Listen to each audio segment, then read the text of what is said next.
तो हेलो दोस्तों, आप सभी का रवि रांची स्टडी ब्लॉग्स में स्वागत है। एक इम्पॉर्टेंट क्वेश्चन को लेकर मैं आपके सामने आया हूँ। यह सेमेस्टर 1 के मिड सेमेस्टर और एंड सेमेस्टर के लिए इम्पॉर्टेंट क्वेश्चन है, जूलॉजी ऑनर्स के लिए।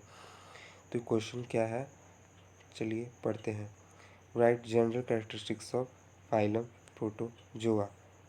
प्रोटोजोआ फाइलम के जनरल कैरेक्टरिस्टिक्स यानी सामान्य विशेषताओं के बारे में जानकारी प्रदान करें।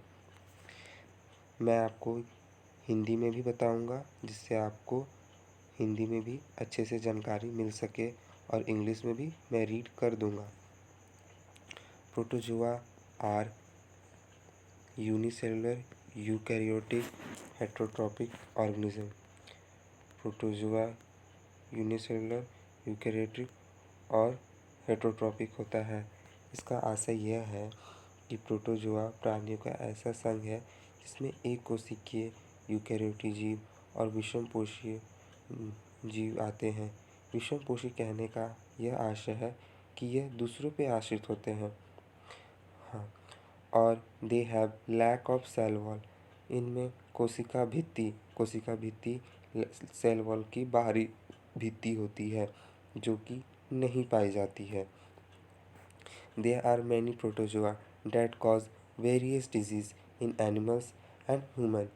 Example: Plasmodia, malaria parasite, trypanosoma, sleeping sickness. बहुत सारे प्रोटोजोआ बीमारी भी फैलाते हैं। यह इंसानों में मलेरिया तथा ट्रिपैनोसोमा, मलेरिया मच्छरों द्वारा होता है और मच्छर में प्लाज्मोडियम पाया जाता है। प्लाज्मोडियम एक प्रोटोजोआ है। और ट्रिपैनोसोमा, जिसे हम स्लीपिंग सिकनेस या नींद की बीमारी कहते हैं। तो चलिए आइए आगे बढ़ते हैं इसके जनरल कैरेक्टरिस्टिक्स के बारे में।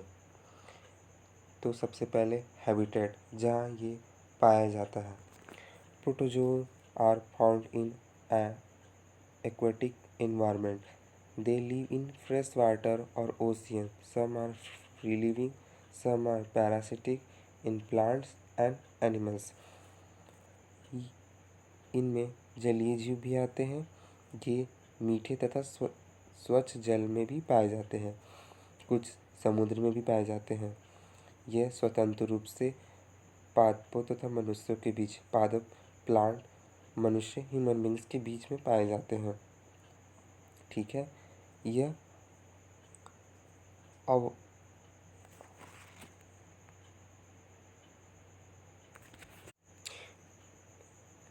plants and animal mostly are aerobic, but some are anaerobic and present in human intestine.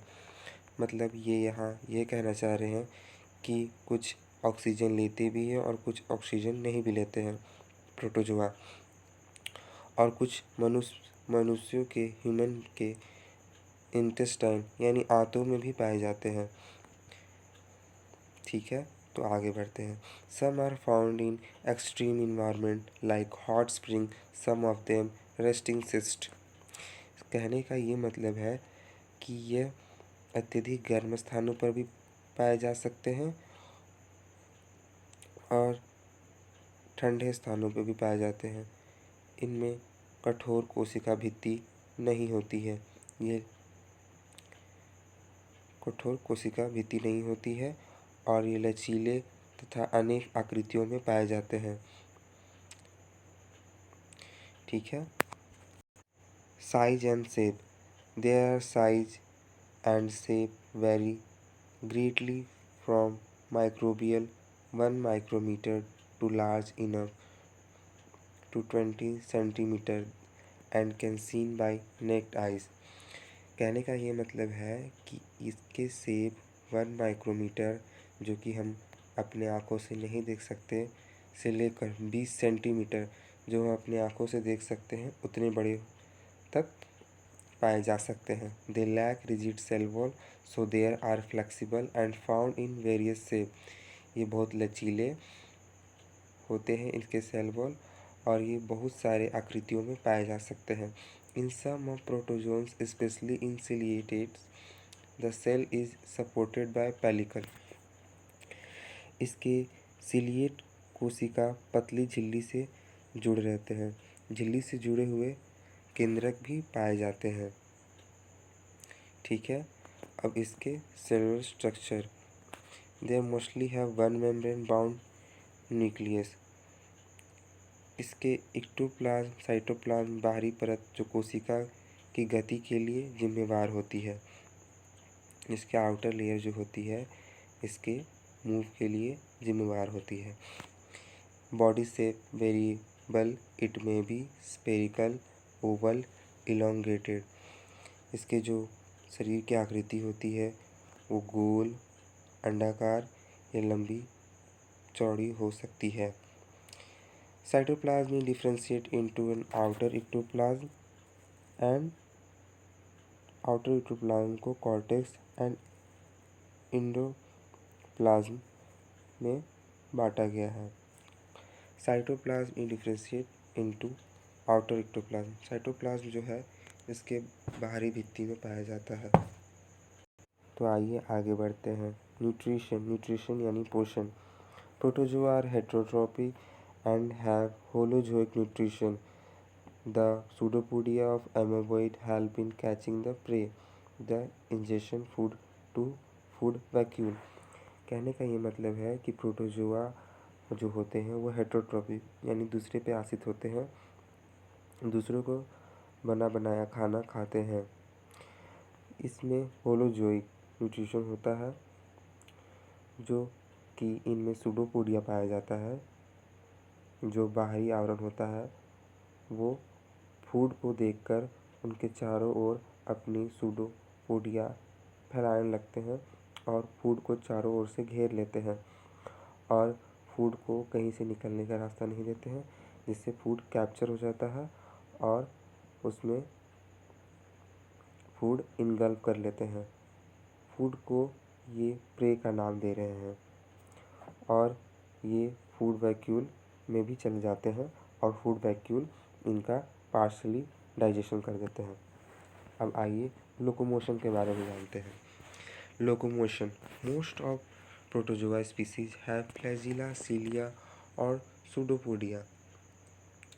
Flagella यानी कि लंबे बालों जैसी संरचनाएं जो कि प्लाज्मा झिल्ली में फैली होती है, और सीलिया बहुत छोटी संरचनाएं होती है जो कि वो प्लाज्मा झिल्ली में ही फैली होती है। तो कोई कोई प्रोटोजोन्स में फ्लैजिला पाया जाता है और कोई कोई में सीलिया और सूडोपोडिया पाया जाता है। उनके लोकोमोशन के लिए भी और उनके फूड के लिए भी सूडोपोडिया जाना जाता है। आइए उनके लाइफ साइकिल के बारे में थोड़ा जानते हैं। लाइफ साइकिल, जीवन चक्र। इनका their life cycle are complicated and so alternation of generation. इनका जीवन चक्र बहुत ही कठिन है, जटिल है। इनका निरीक्षण आसान नहीं है। क्यों आसान नहीं है? क्योंकि इनमें अल्टरनेशन ऑफ जनरेशन पाया जाता है। इनकी एक या दूसरी पीढ़ी अक्सर बहुत छोटी होती है, जिनका निरीक्षण करना बहुत ही मुश्किल हो जाता है बहुत बार साइंटिस्ट के लिए। इसीलिए जब ये बहुत छोटी अवस्था में होते हैं तो इनका निरीक्षण करना बहुत मुश्किल होता है। बड़े होते हैं तब इनका निरीक्षण करना आसान होता है। यह बीजाणु, जैसे कि आपने पादप में पढ़ा होगा, बीजाणु अपने बडिंग करते हैं और रीजनरेशन की पावर रखते हैं। ठीक उसी प्रकार इनमें भी कुछ वैसी प्रक्रिया पाई जाती है और वो अपना लाइफ साइकिल को आगे बढ़ाते हैं। Reproduction. Their reproduction is asexual और सेक्सुअल। इनका जो रिप्रोडक्शन होता है अपने वंश को आगे बढ़ाने के लिए ये लोग सेक्सुअल और एसेक्सुअल दोनों का इस्तेमाल करते हैं और कभी कभी बाइनरी फिजन, जैसे कि मैंने आपको बताया पहले ही, उसका भी इस्तेमाल कर सकते हैं। बर्डिंग का भी इस्तेमाल करते हैं, मैंने आपको इसके बारे में बता चुका है। स्पोरुलेशन, स्पोर प्रोड्यूस करते हैं, बर्डिंग के थ्रू स्पोर प्रोड्यूस करते हैं। गैमीट फॉर्मेशन, स्पोर प्रोड्यूस होगा तो अपने आप गैमीट फॉर्मेशन हो जाएगा। कॉन्जुगेशन, जब ये कॉन्जुगेट होते हैं बड़े में कॉन्जुगेशन आ जाता है। एक्सक्रीशन, अब खाया है तो उनको निकालना भी पड़ेगा। तो protozoa are mostly ammonotelic. Protozoa जो होते हैं वो अमोनोटेलिक होते हैं। They excrete their nitrogenous waste in the form of ammonia. कहने का मतलब है कि वैसे जीव जो नाइट्रोजन युक्त अपशिष्ट को अमोनिया के रूप में बाहर निकालते हैं उन्हें एक तौर पे प्रोटोजोआ कह सकते हैं। वैसे इसके अनेक एग्जाम्पल भी है और अंतिम में प्रोटोजोआ के कुछ एग्जाम्पल राइजोपोडिया, सिलिटिया, फ्लैजिला, स्पोरोजोई, अमोइबा, पैरामीशियम और यूग्लिना। तो दोस्तों इसी के साथ हमारा लेक्चर समाप्त होता है। धन्यवाद।